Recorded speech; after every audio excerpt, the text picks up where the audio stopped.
In this video from FFX, we'll show you how to use an angle grinder.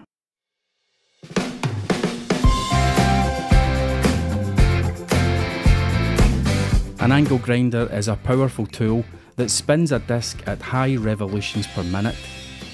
The disc will either cut, grind or polish depending on the type of disc that's fitted to the tool. Angle grinders are best suited for cutting or grinding steel such as rebar on site. And with the correct disc fitted, they can be used for cutting bricks, blocks, tiles or even concrete. They can be used for removing welds, burrs or for cleaning off rust.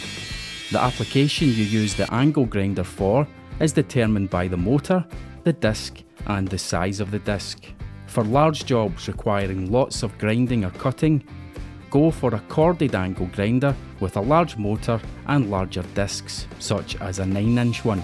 For smaller applications, or when the grinder won't be used for long periods of time, a cordless angle grinder with a 4-inch disc will be sufficient.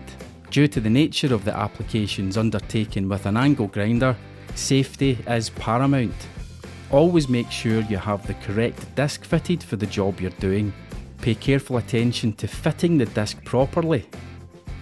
Always use the supplied side handle and always wear the correct PPE.